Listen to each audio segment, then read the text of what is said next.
No ty píče, co to zase je, kurva. Vole. Na Ukrajině. Tak se zvědavej, teda se bude nějaké bombardování.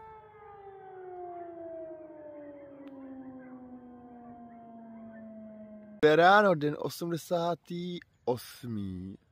A asi bude bouřka. Všechno schovávám, kdyby náhodou to přišlo. Na to asi začalo nám trochu víc foukat, tak uvidíme, co z toho bude. Trochu nám prší, ale žádná slava, to já miluju. Prostě být v tom stranu poslouchat, jak ten déšť padá na tu plachtu. Někdo nehrá. Jo, tady ta kunda loď, vole, dělá vlny prostě jak prase, jo. To jsou policajti, myslím. Sledujte to. Možná půjde na podvodu. Prostě brutálně! Vydrž,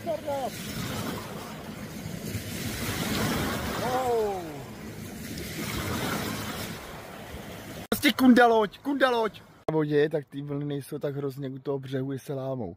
U toho břehu ty vlny jsou úplně na prd, ale na vodě to není tak strašidelný. No, přestalo, nic ani nenapršelo pořád, je tu sucho pořád, takže já balím tábor a jedu vstříc dalším zážitkům s Ukrajinou. No a my plujeme. Trochu se bojím toho monstra, které se ke mně teďka blíží. Je obrovská. Šílené monstrum. Několikrát troupila, nevím jestli na mě, protože já jsem měl podél břehu.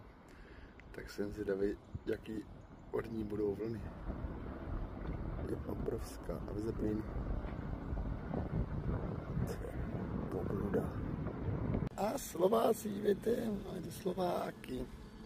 Víte, vidět docela velký přístav v městě ukrajinském jménem Areny.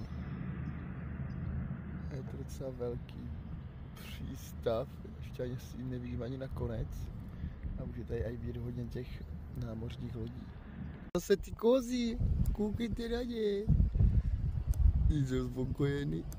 Kozy, čau. O kousek dál ovce. Ovce, čau. Bé.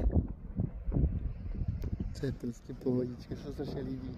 Se tady rybářská pohoda, nebo ní autem prostě až k vodě. No stres, žádný závody, zákazy a podobně. Tady to tady prostě milují. Tomu, jak se tady všude kolem toho břehu pasou ty zvířata, tam mají úplně krásný a čistý lesy. Prostě úplná bomba. Víte to? Je takový bordel, jak u nás na těch břehách. Je můj oblíbenec TTS Line. Měl by to být Srbové a za tuhle plavbu jsem je potkal úplně moc krát.